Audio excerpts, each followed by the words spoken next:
Pound جو ہے وہ الٹیمیٹلی ان کی پراپرٹیز اور ان کے اکاؤنٹس کو سیل کر کے جو بیچا گیا، وہ اماؤنٹ گورنمنٹ آف پاکستان کو عمران خان صاحب کو بھیجا گیا۔ اب ہم جائزہ لیتے ہیں کہ وہ 190 ملین پاؤنڈ جو پاکستان میں آئے ان کو کس طرح سے ڈیل کیا گیا، اور ظاہر ہے کہ یہ سارا اماؤنٹ جو ہے وہ پاکستان کی عوام کی ملکیت تھا،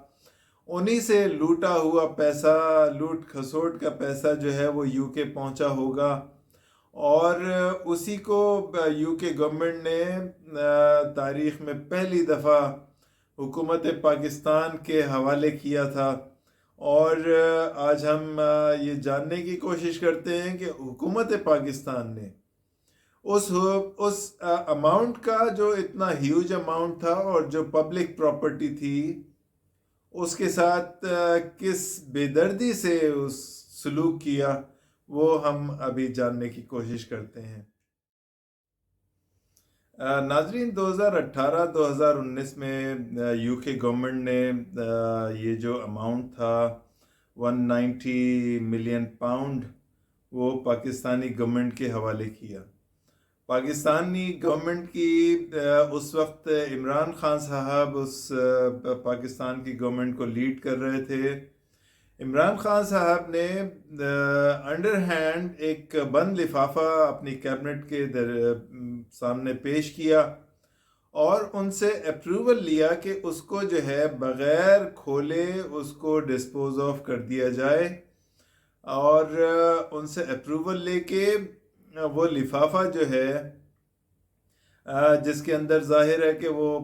چیکس ہوں گے جو کہ یو کے گورنمنٹ نے پاکستان گورنمنٹ کو منی لانڈرنگ کے نتیجے میں بھیجے تھے واپس، وہ جو ہے انہوں نے جناب ملک ریاض صاحب کے حوالے کر دیے۔ ملک ریاض صاحب نے وہ جو جتنا اماؤنٹ تھا وہ سپریم کورٹ میں جو کہ ان کو 460 ارب روپیز جو جمع کروانے تھے سپریم کورٹ میں، اس کی مد میں انہوں نے اس کو سبمٹ کر دیا۔ یہ ڈیل جو ہے وہ اس طرح سے ہوئی کہ کیبنٹ کی اپروول عمران خان صاحب نے لی اور کوئی ڈاکومنٹ ان کو شو نہیں کیا۔ یہ حکومت پاکستان کی بدنصیبی تھی اس وقت کہ وہ بغیر کسی ڈاکومنٹ کو دیکھے اور اس کو پڑھے کسی چیز کا اپروول دے رہی تھی۔ تو ملک ریاض صاحب نے عمران خان صاحب کو 458 کنال زمین مختص کی تھی، اور اس زمین کے ملنے کے بعد یہ معاملہ جو ہے وہ کافی زیادہ اچھلا، اور یہ کافی میڈیا میں بہت زیادہ ڈسکس ہوا، جس کے بعد اس کو ایک لیگل شکل دی گئی اور ایک القادر ٹرسٹ کے نام سے ایک ٹرسٹ قائم کیا گیا، اور ملک ریاض صاحب نے نہ صرف یہ زمین عمران خان صاحب کو اور ان کی وائف کو الاٹ کی، بلکہ اس کے اوپر یونیورسٹی کنسٹرکٹ کر کے بھی انہوں نے تحفتاً دی۔ ان کا کہنا ہے کہ یہ تحفتاً دی ہے۔ ایک ٹویٹ ملک ریاض صاحب نے 2018-19 میں کیا تھا کہ یہ جو پراپرٹیز یو کے میں بیچی گئی ہیں وہ میں نے خود بیچی ہیں، اور میری جائز کمائی کی یہ پراپرٹیز تھیں، اور میں نے اس لیے بیچی ہیں کہ چونکہ مجھے سپریم کورٹ میں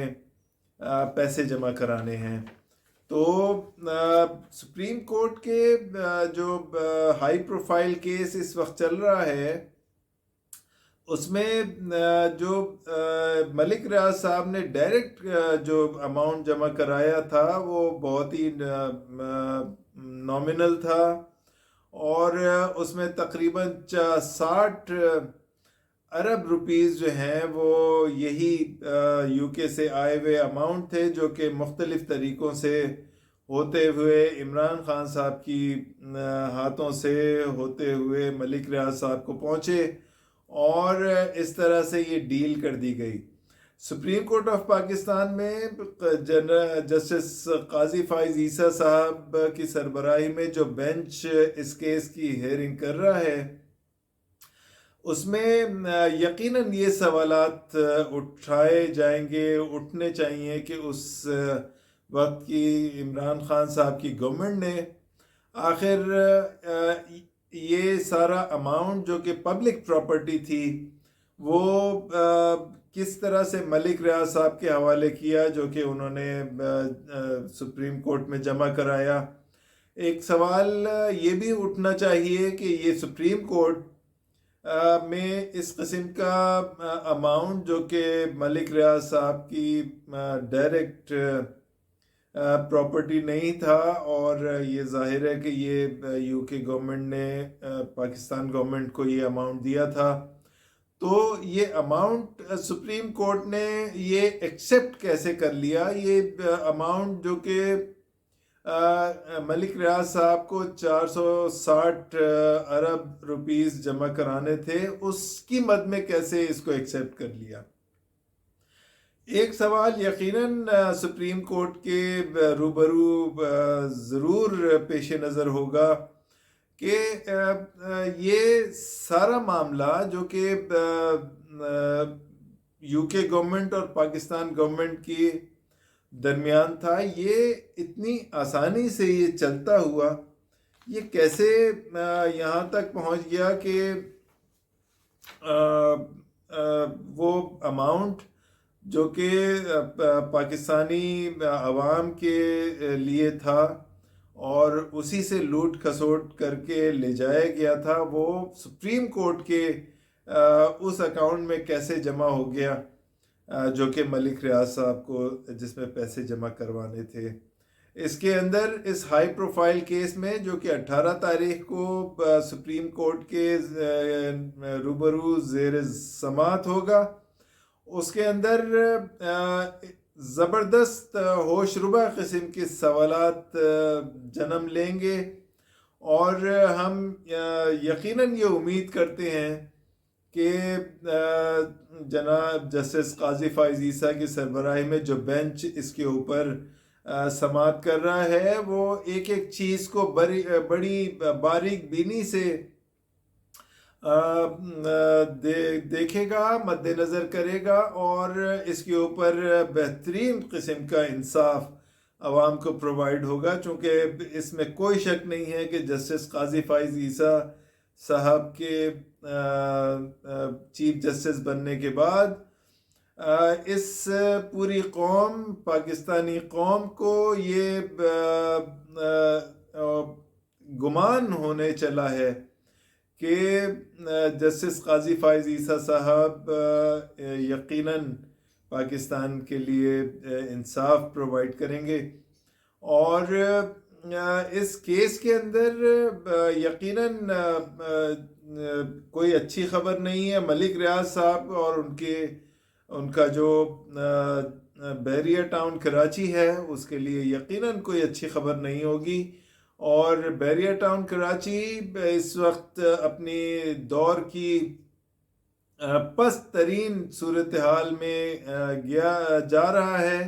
اور اس کی پراپرٹیز اس وقت 50-60% کم پہ بک رہی ہیں۔ تو یہ سب کچھ آج ہمارے ویلاگ میں موجود تھا۔ آپ کا بہت شکریہ ہمارے ساتھ ہونے کا۔ Thank you very much.